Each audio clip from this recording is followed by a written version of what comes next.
তৌহিদি জনতা ফিলিস্তিনে যাবে জিহাদে, গিয়ে ফিলিস্তিনকে স্বাধীনতা এনে দিবে। ইসরায়েলের বিরুদ্ধে যুদ্ধ করার জন্য বাঙালিরা কত উৎসুক, কত রকমের নান টাল বাহানা, কত রকমের আন্দোলন। যাই হোক, যাবার পথে জামশেদ ভাইয়ের পোস্টটা চোখে পড়ার পর সেখান থেকে ফেরত আসলো। আসার পর করলো কি, জামশেদ ভাইয়ের পিছনে লেগে গেল। ওকে ইহুদির দালাল মালাল যে যা মনে যায় সেটাই বলছে, বলুক, সমস্যা নাই। বলার পরে দেশে তো কত রকমের কত ধরনেরই বাতিল ফেরকার ইসলামের নামে মানুষকে দোহাই দিয়ে ইসলামের নামে ব্যবসা করে খাচ্ছে না? লালনের দরগা বলেন, হিজবুত তাহিদ, মাছ ভান্ডারি, যেখানে ইসলামের নামে মাজার তৈরি করে তাদের বিরুদ্ধে মানুষকে উস্কে দিয়ে ব্যবসা করে খাচ্ছে। মাজার এক কথায় এটা ইসলামের শরীয় সম্পন্নতা হারাম। সেরকম অনেক দরগা শরীফ আছে, অনেক রকমের পন্থা আছে, অনেক রকমের আস্থানা আছে, সেখানে কোনো প্রতিবাদ বাঙালি তৌহিদি জনতা করতে পারে না।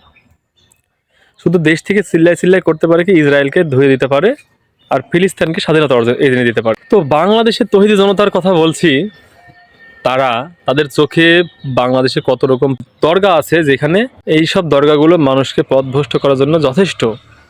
ওই সব দরগার বিরুদ্ধে কোনো প্রকার অভিযোগ থাকে না বাঙালি তৌহিদি জনতার।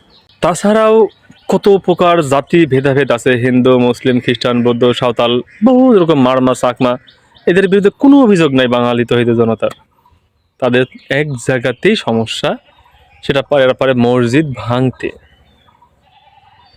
যারা একদিন আগেই করলো কি, ফিলিস্তিনের পক্ষে যুদ্ধ করার জন্য এক পাই খাড়া, অথচ ফজরের সালাত আদায় করে না, পাঁচ ওয়াক্ত সালাত আদায় করে। যাই হোক, নামাজ ওদের মূল বিষয় না, ওরা শুধু পারে উস্কানি পেলেই একটু জ্বলে উঠতে।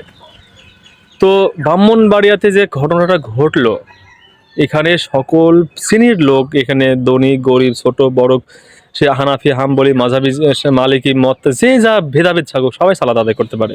অথচ সেই মসজিদের উপরে হামলা করলো এবং মসজিদটাকে ভেঙে দিল, এবং নতুন মসজিদ তৈরি করার জন্য যেসব মাল সামানা ছিল সেগুলো সব কিছু দখল করে, লুটপাট করে নিয়ে গেল। এখন প্রশ্ন হচ্ছে যে এরা দেশে এত কিছু পথভ্রষ্ট জায়গা থাকতে এরা চোখে দেখতে পায় না, কিন্তু এরা মুসলিম হয়ে কিভাবে মসজিদ ভাঙে? হোক সেটা তাদের মত বিরোধী হোক, সেটা তাদের কোনো কিছুতেই অপছন্দ নয়। তো মসজিদ আল্লাহর ঘর, সেখানে সকল প্রকার লোক নামাজ, এক একজনকে এক এক দল থাকতে পারে, পৃথিবীতে যতগুলা মানুষ ততগুলাই মত আছে, কারোর মতের সাথে কারোর তো মত মিলবে না। কিন্তু কেন একটা ইবাদত খানা মসজিদ? আরে তুই তো মুসলিম, তুই তো মসজিদে নামাজ পড়তে পারিস না? আমরা তো জানি মসজিদ মানে আল্লাহ তাআলার ঘর। তো তুই কেন এই মসজিদ আঘাত করলি? যদি ব্যক্তিগতভাবে কেউ কাউকে আক্রমণ করে, ব্যক্তিগতভাবে কার সাথে কারোর শত্রুতা থাকতে পারে, তবে সে শত্রুতার জের ধরে তাকে সাজা দিতে পারে, বা তার প্রতি তার ঘৃণা, তার প্রতি তার বিচার হতে পারে। কিন্তু এইভাবে মসজিদ ভাঙ্গা, এটা কাদের দ্বারা সম্ভব বলে জানেন? এবার